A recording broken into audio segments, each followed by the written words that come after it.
You are scrolling. Again. A gallery of polished smiles and curated adventures. You feel a hollow twinge, not of loneliness, but of a deeper, more confusing ache. You match. You converse. It starts with a spark, a frisson of potential. For weeks, it feels like an answer. Then the deceleration, the ghosting, the bewildering argument over nothing, the slow, silent fade into resentment. You are left holding the shattered pieces of something that seemed real, asking the same futile question. What went wrong? The modern landscape is littered with these emotional ruins. Relationships that should build over years are compressed into months of intensity before they collapse under their own weight. This is not a coincidence. It is a symptom. In this video, we will dissect the silent architecture of this failure.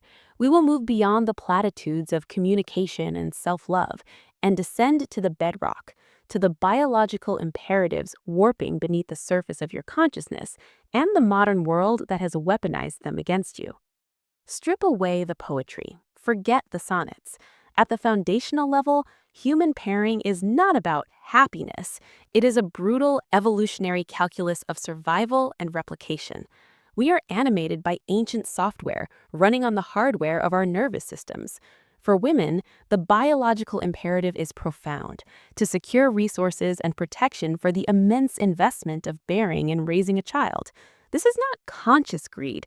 This is the hypergamous instinct, an evolutionary drive to seek partners of equal, or optimally, greater status and competence. It is a risk assessment algorithm refined over millions of years. She is, biologically, the arbiter. For men, the imperative is different but complementary: to prove competence and resource acquisition, to rise in a hierarchy, to become a viable choice for that arbitration. His drive is towards status and utility. His value was historically extrinsic, what he could build, defend, and provide. This created a stable, if often tense, equilibrium, a contract written in blood and survival. He needed her embodiment of the generative archetype. She needed his embodiment of the order-bearing archetype. This mutual need forged bonds under pressure. Now entered the modern condition. Here lies the catastrophe. We have severed the link between proving competence and signaling it. The digital marketplace, dating apps, social media has created a hall of mirrors. A man no longer needs to build a stable character to develop real competence in the physical world. He can craft an image, a simulacrum of status. A woman is inundated with these signals, thousands of apparent high-status males at her fingertips. The biological hypergamous instinct is triggered into a state of permanent low-grade overwhelm. The ceiling of potential mates appears infinite.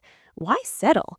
The algorithm is designed to make you believe a better option is always the next swipe away. Similarly, the modern man is unmoored. The traditional hierarchies he was built to climb have become opaque, bureaucratic, or derided. He is told to deny his intrinsic drive for utility and order, to be just nice. But niceness is not a competitive edge in the sexual marketplace. It is the baseline. It does not satisfy the deep, archetypal need for a conscious masculine force. This creates two profound dysfunctions. First, the phantom of choice. You are both chasing and haunted by phantoms, the idealized profiles, the potential you project onto a stranger. You are not committing to a human being with flaws and a shadow. You are committing to a fantasy, and you will discard the human the moment the fantasy cracks. Second, the atrophy of necessity. The binding pressure of real shared necessity, building a home, raising children, facing tangible threats, has evaporated. Without that forge, the bond does not temper. It remains brittle. You leave at the first sign of friction because you can. Your biology, however, still craves the depth forged by that shared struggle, so you seek drama to simulate it. You pick fights, you create chaos. This is your shadow acting out, trying to manufacture the intensity your comfortable life lacks. So here's the dark truth no one talks about. Modern relationships fail because they are conducted in a realm of abstract, limitless choice and shallow signals, while our souls are wired for concrete, limited choice and deep, earned bonds. You are a Pleistocene hunter-gatherer armed with a dopamine delivery device trying to solve a cosmic longing with a catalog. What is to be done? You cannot hack your biology. You cannot return to the past. You must integrate the truth. First, make your reality demand something of you. If you are a man, you must descend from the digital and engage with a real hierarchy, a craft, a discipline, a physical pursuit. Build something tangible that could withstand a storm. Prove your competence to yourself first. Your character must become your primary asset. If you are a woman, you must consciously curate your environment, limit the phantom marketplace. Ask the harder questions. Not, does he excite me, but does his substance compel me? What has he built, endured, and mastered in the real world? For both, understand that love is not a feeling to be consumed. It is a skill to be practiced, a duty to be upheld, a world to be built in the face of a world that is forever trying to tear it down. You have two choices: remain a ghost in the machine, scrolling and sampling in the archetypal desert, forever parched, or you can pick up a shovel, find another soul holding one, and start digging a well. The choice is sovereign. You have the map. You understand the desert. You have the mandate to build. But there is a final, deeper layer, the substrate upon which all of this either stands or collapses. We must now speak of what is unspoken, even in the most honest rooms. We must speak of the shadow pact.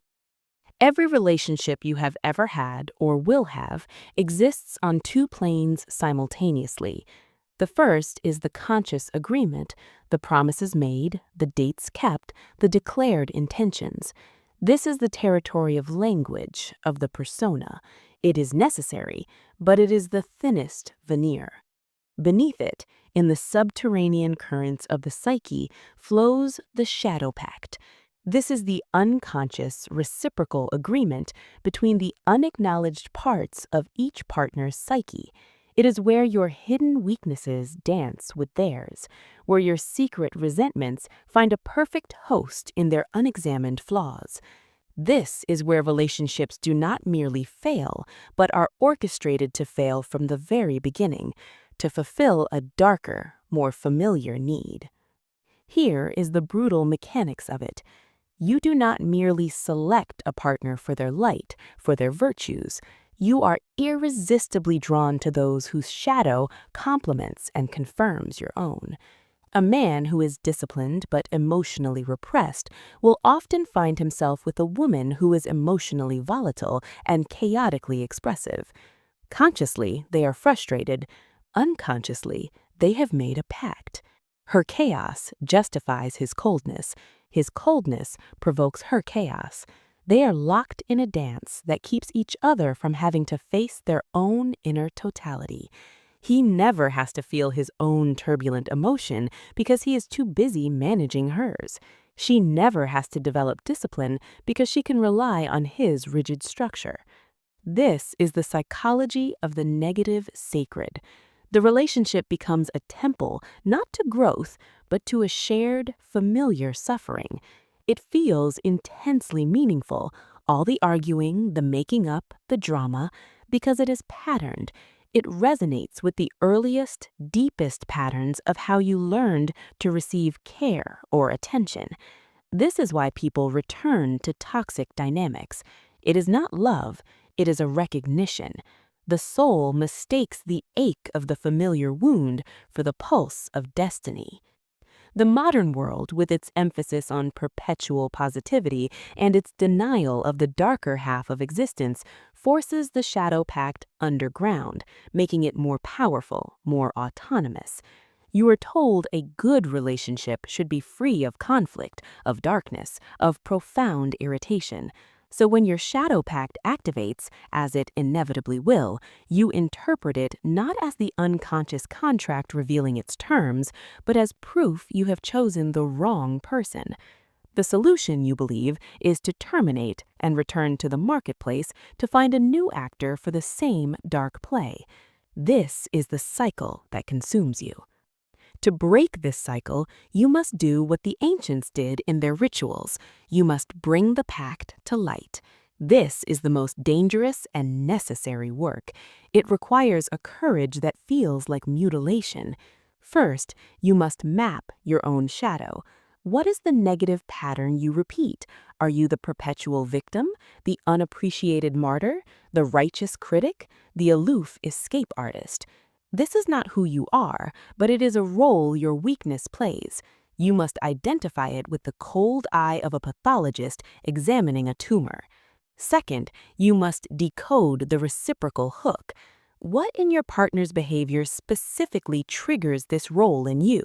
And more terrifyingly, what deep, sick service does their dysfunctional behavior provide to your own shadow? Does their unreliability allow you to feel long-suffering and superior? Does their criticism allow you to evade the responsibility of self-assessment? Confronting this is a form of psyche alchemy. You are turning the lead of unconscious compulsion into the gold of conscious choice. When you feel the old familiar resentment rising, you must pause and state the pact aloud, if only to yourself. Ah, here it is, the old agreement. I play the responsible one, she plays the reckless child. This is our dance. I will not dance today. This act of non-participation creates a psychic earthquake. It forces the relationship to a threshold. Either it evolves onto a new conscious plane, or it reveals itself to have been solely a vessel for shadow complementation, and it disintegrates. The latter is not a failure, it is a surgery, the removal of a parasitic form. From this crucible, if both parties dare to enter it, emerges the possibility of the anti-fragile bond. Nassim Taleb defined anti-fragile as that which gains from disorder, from shocks, from volatility. Most modern relationships are fragile, they shatter under pressure. Some are robust, they withstand it, but very few are anti-fragile. An anti-fragile bond is one where the conflict, the shadow, the friction is not a threat to be avoided, but the very material used to forge greater strength, deeper understanding, and more resilient love. How is this built? Through ritualized encounters with truth. This is the Stoic practice of parrhesia, fearless speech, applied not as a weapon, but as a shared tool of excavation.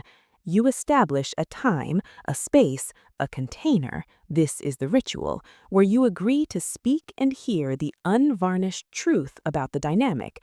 Not, you are lazy, but when you leave the dishes, the story my shadow tells is that you disrespect my labor, and it hooks my martyr. What is happening for you? This transforms conflict from a battle of wills into a joint investigation of internal territory. You are no longer fighting your partner, you are fighting the unconscious pact that has captured you both. The partner becomes your ally in a war against your own lower nature. The anti-fragile bond is therefore a shared sovereignty project. Two inner kingdoms, each with their own laws and integrity, establishing a treaty. The treaty is not for mere peace or mutual gratification, it is for mutual amplification toward a transcendent aim. The bond itself becomes a living entity, a third thing that you both serve and which in return protects and elevates you. This is the final, unromantic truth. A lasting relationship is not about finding someone who makes you happy, it is about finding someone with whom you can undertake the profound and terrifying project of unbecoming everything that is weak, unconscious, and cowardly within you.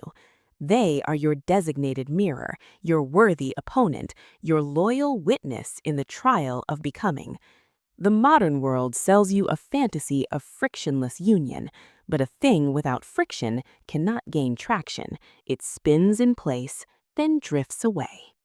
Embrace the friction. Decode the shadow pact. Forge the anti-fragile bond. Do not seek a soulmate who makes your life easy. Seek a fellow gladiator who will meet you in the arena of your own becoming and who will expect you to do the same for them. The sand of that arena is the only ground solid enough to build upon. Everything else is a mirage, waiting to dissolve the moment the heat of reality rises.